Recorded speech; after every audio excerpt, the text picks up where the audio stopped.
Apa kabar kawan-kawan penikmat pertandingan catur? Kembali lagi dengan saya, pecatur pos ronda. Kabar baik untuk kawan-kawan. Kali ini kita akan menyaksikan pecatur cantik yang akan membela Amerika Serikat, yaitu International Master Nazi Paikidze, yang akan melawan lawan darinya yaitu Grandmaster Hungaria, yaitu Saba Baloch. Ini adalah pertandingan yang terjadi pada 2010. Putih dipegang oleh Nazi dan hitam dipegang oleh Saba. Mari kita saksikan pertandingannya, dimulai dengan pion di E4, King's Pawn Opening, dibalas dengan pion di C5, Sicilian Defense. Putih melanjutkan dengan kuda di F3 dan dibalas hitam dengan pion di E6. Dijawab putih dengan pion di D4 mengajak pertukaran, dan di sini diterima hitam dan kembali dimakan dengan kuda putih. Hitam majukan kudanya di C6 dan terbentuklah Sicilian Taimanov. Dibalas dengan kuda putih di C3, dilanjutkan pion di D6 dan dijawab dengan gajah ke E3 memperkuat kuda. Hitam menjawabnya dengan kuda di F6 dan pion maju di F4, gajah ke E7 dan menteri ke F3, dan di sini putih ancang-ancang untuk melakukan rokade panjang. Dan hitam menjawabnya dengan menteri ke C7, dijawab dengan putih rokade panjang dan hitam rokade pendek. Di sini karena melakukan rokade berlawanan, dipastikan pertandingan akan seru dan menyerang. Maka dari itu putih menjawabnya dengan gajah ke E2, sekaligus mempertemukan kedua menterinya atau menghubungkan.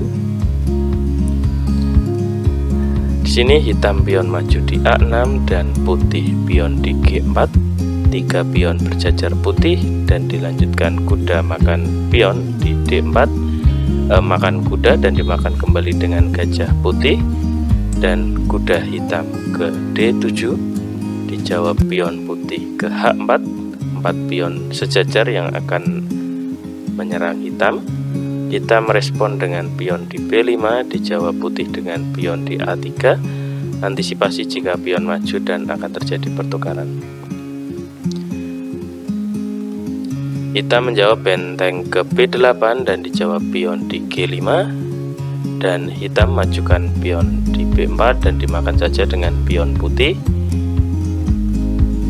Benteng makan di B4 dan dijawab pion di F5, dan ini adalah penyerangan yang dimulai oleh hitam.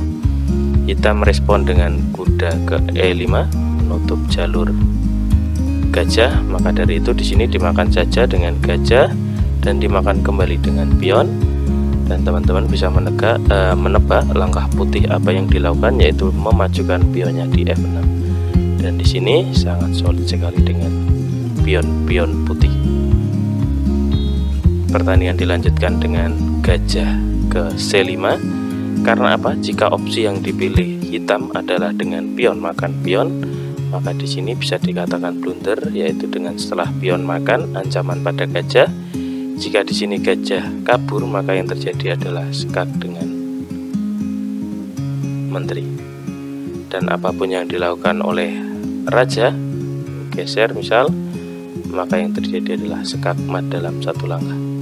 Maka dari itu di sini langkah yang dipilih oleh hitam yaitu dengan menggeser gajahnya di C5, dijawab pion makan pion di G7, raja makan di G7, dan pion putih maju terus untuk menyerang hitam.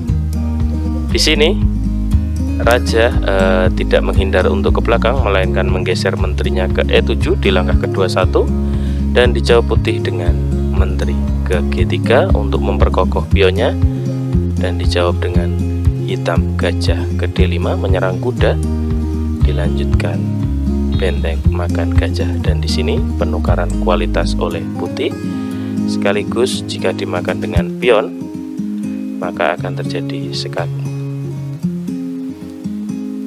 Direspon dengan pion makan benteng, dan putih sesuai ide yaitu skak dan ancaman pada pion.